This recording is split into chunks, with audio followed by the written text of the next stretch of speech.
Hello dear students, स्वागत है आप सभी का इस नए चैनल टारगेट सेमेस्टर एलयू यानी लखनऊ यूनिवर्सिटी में। जी बिल्कुल, ये चैनल डेडिकेटेड है लखनऊ यूनिवर्सिटी सेमेस्टर एग्ज़ाम के स्टूडेंट्स जो कि यहाँ पर प्रिपरेशन कर रहे हैं उनके लिए।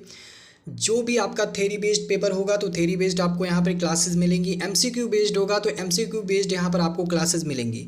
जैसा इस बार पता है सेकेंड सेमेस्टर और फोर्थ सेमेस्टर का एमसीक्यू बेस्ड पैटर्न है, तो एमसीक्यू बेस्ड पैटर्न पे आपको यहाँ पर यूट्यूब पर क्लासेस मिलती रहेंगी। ठीक है, तो फिलहाल आज हम जिस टॉपिक पर इस नए चैनल पर चर्चा करने वाले हैं, इनॉग्रेशन करने वाले हैं, वो टॉपिक है हमारा Lucknow university BA fourth semester economics का।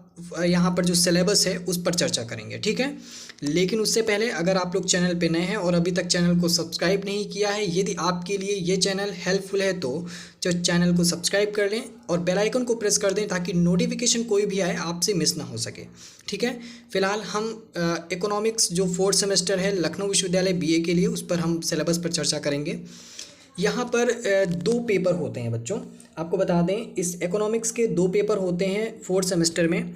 ठीक है, यहाँ पर मनी एंड बैंकिंग आपका पहला पेपर है जो कि आपकी स्क्रीन पे दिख रहा होगा, और दूसरा पेपर है इंटरनेशनल इकोनॉमिक्स, जैसे पेपर सेकंड और पेपर फर्स्ट। ठीक है, लेकिन यहाँ पर ध्यान देना है कि जो paper first and paper second ये दोनों पेपर जो आपके हैं वो मेजर वालों के लिए हैं। ठीक है, लेकिन जो माइनर के स्टूडेंट हैं उनको सिर्फ मनी एंड बैंकिंग पढ़ना है, उनको इंटरनेशनल इकोनॉमिक्स नहीं पढ़ना है।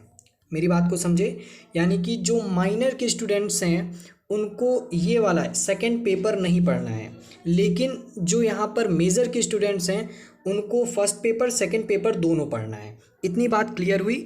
तो अब आपके सिलेबस पर आते हैं, देखते हैं कि आपके सिलेबस में क्या क्या दिया हुआ है। ठीक है, और इसके बाद आपकी क्लासेस भी एमसीक्यू बेस्ड यहाँ पर होंगी। जल्दी से सिलेबस को एक नज़रों में देख लेते हैं। पहले हम देखते हैं मनी एंड बैंकिंग जो आपका फर्स्ट पेपर है। ठीक है, फोर्थ सेमेस्टर का यूनिट यहाँ पर 4 है टोटल। तो पहली यूनिट में आपका डिमांड फॉर मनी, ठीक है, यानी कि जो मुद्रा की मांग है उस पर आधारित है। यहाँ पर जहाँ पर आपको डिफिनीशंस भी आएंगी, फंक्शंस भी, इसके कार्य भी मिलेंगे, सिग्निफिकेंस भी मिलेगा। ठीक है, तो डिमांड फॉर मनी यानी पूरा ये पहली यूनिट आपकी मनी पर बेस्ड है। ठीक है, तो यहाँ पर काइंड्स, प्रकार, फंक्शंस जो आपके कार्य होते हैं, और साथ ही साथ महत्व, फिर monetary standards, metallic standard, gold standard and paper standard, यानी मुद्रा के यहाँ पर जो प्रकार के बाद अगर हम बात करें जो आपका मुद्रा धातुमान तथा पत्र मुद्रा मान होता है उस पर यहाँ पर चर्चा करेंगे। ठीक है, फिर है वैल्यू ऑफ मनी। ठीक है, measurement of changes in the value of money, demand for money and the classical approach and Keynesian approach. ठीक है, इस पर बेस्ड आपके एमसीक्यू पूछेगा। जैसा आपको पता है कि यहाँ का जो सेमेस्टर है फोर्थ सेमेस्टर, यहाँ पे एमसीक्यू बेस्ड पेपर आपका होगा। इसके बाद सेकेंड यूनिट में है सप्लाई ऑफ मनी, ऊपर था डिमांड फॉर मनी। ठीक है, यानी कि जो मुद्रा की मांग, और दूसरा जो यूनिट है वो सप्लाई यानी कि मुद्रा की पूर्ति पर आधारित है। ठीक है, तो सप्लाई ऑफ मनी में आपका यहाँ पर डिफिनेशंस आएगा, determinants of money and supply आएगा, high powered of money and money multiplier, Indian currency system. ठीक है, इतनी चीज़ें यहाँ पर सेकंड यूनिट में आपके आएंगे। जब हम थर्ड यूनिट में आएंगे तो देखेंगे यहाँ पर कॉमर्शियल बैंकिंग की यहाँ पर बात करेगा। ठीक है, जो आपकी कॉमर्शियल बैंकिंग है इस पर आधारित, यहाँ पर कॉमर्शियल बैंकिंग का मतलब हुआ यहाँ पर जो व्यापारिक बैंकिंग होती है उस पर। ठीक है, जहाँ पर आपकी nature, structures, functions and the process of credit, creation, purpose and limitations, prerequisites of a sound commercial banking system, liabilities and assets of bank, ATM, internet banking, core banking, a critical appraisal of the progress of commercial banking after nationalization, recent reforms in banking sector in India. इतने topics आपके third unit में हैं।